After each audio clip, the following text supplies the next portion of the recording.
भरपूर औषधी गुणधर्म असलेली पावसाळी रानभाजी करटुलेची भाजी आज आपण बनवणार आहोत। ही भाजी चविष्ट कशी बनवावी, या भाजीच्या सेवनामुळे शरीराला कोणते फायदे होतात याची सर्व माहिती मी सांगितली आहे, म्हणून व्हिडिओ शेवटपर्यंत नक्की बघा।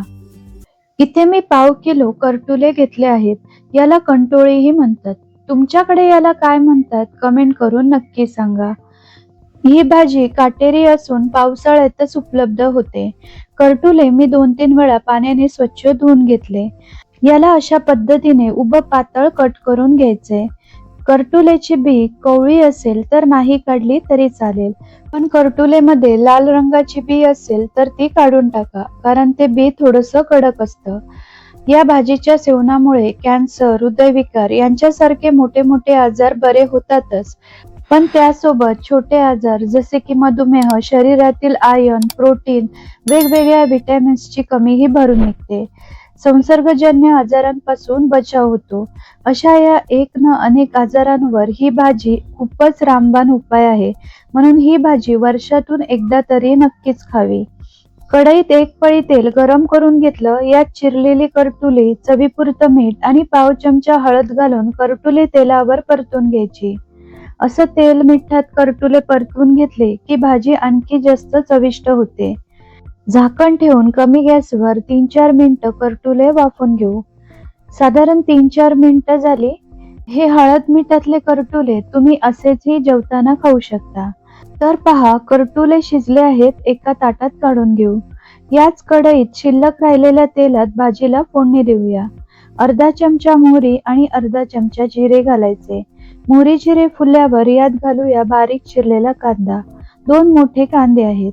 7-8 कढीपत्त्याची पानं, 7-8 ठेचलेल्या लसूण पाकळ्या घालून परतून घेऊ। कांदा सोनेरी रंगावर परतून घ्यायचे। तर पहा, कांदा छान परतून झाला। यामध्ये एक बारीक चिरलेला टोमॅटो घालून टोमॅटो मऊ होईपर्यंत परतून घ्यायचे। टोमॅटो अवश्य घाला, छान टेस्ट येते भाजीला। आता काही मसाले ऍड करू। 1 ते 1.5 चमचा लाल तिखट, 1 चमचा धने पावडर, मसाले जळू नये म्हणून 2-3 चमचे पाणी घालायचं, आणि अर्धा चमचा मॅगी मसाला किंवा गरम मसालाही तुम्ही वापरू शकता। मॅगी मसाल्यामुळे मस्त चटपटीत चव येते भाजीला। या मसाल्यांपुरतीच थोडंसं चवीपुरतं मीठ घालायचं। आपण करटुल्यामध्ये मीठ घातलं होतं, त्यामुळे अंदाज घेऊन मीठ घाला। आता यात वाफवलेले करटुले घालून व्यवस्थित मिक्स करून घेऊ। एकदम मस्त ही भाजी तयार होते। पावसाळ्यात एकदा तरी ही भाजी आवर्जून खा, कारण ही भाजी खाणे हे शरीरासाठी खूपच फायदेशीर आहे।